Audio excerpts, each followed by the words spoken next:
Stay tuned tonight on the program. We're going to try to uncover the mystery of just who killed the electric car with our director, Chris Paine.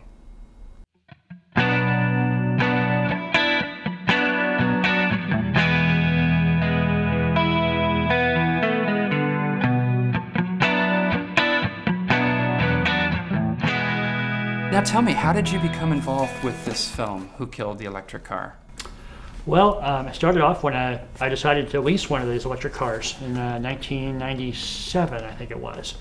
And I went down to the Saturn dealership, and I filled out the paperwork, and they called me, then they called me, then back and forth, and I finally got one. And I drove one of these electric cars for almost 6 years. It was terrific. And then they took it away, and the cars went missing. There were none on the roads. And that process made me go, what happened to my electric car? Why can't I keep the car? Why did nobody want the car? Why did they kill it? And that led in stages to this film. Why do you think we're still looking at a situation where the consumer can't really go out and purchase a fuel-efficient vehicle, electric car? Yeah, why aren't electric cars available today? Why can't you just go down and buy one? And that's one of the great tragedies of the electric car story. It happened in California. Actually, New York and Massachusetts and a couple other states were looking at requirements for electric cars in the 90s, but all those programs were killed, and with it, the electric car itself. And it's sad because now that gasoline prices are $3, $4 a gallon, electric cars are more viable than they ever were.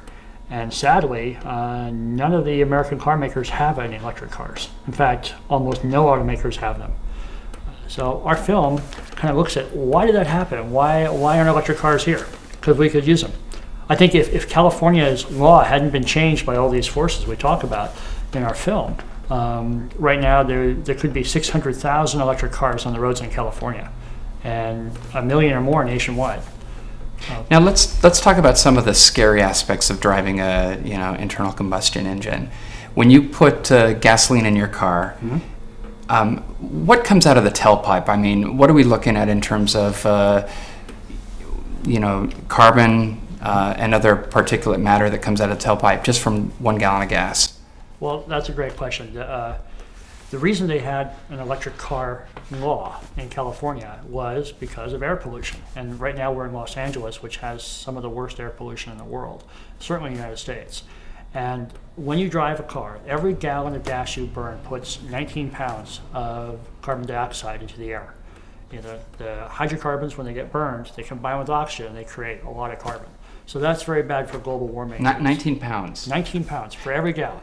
So if you have a really fuel-efficient car, you're still burning that much carbon every gallon, but you're using those gallons much more slowly. So that's just one part. Air pollution, the real components of air pollution that affect children with asthma and all these problems are ground level ozone, and then all the byproducts, the nitrogens, the sulfurs that are in the exhaust.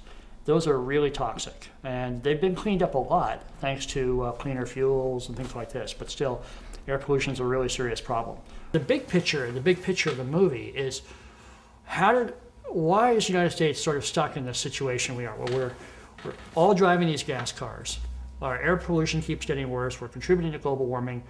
Isn't there another way? And if there is another way, what are the big obstacles that we need to overcome to make it come true? And that's why the film ends on kind of an optimistic note, because there's a lot of promising things going on. It's just you've got to keep your eye on the prize and say, okay, who's standing in our way, and how do we jump over these jerks? Yeah, I did notice that. I mean, it's not like a total doom and gloom at the end of the film where you're going,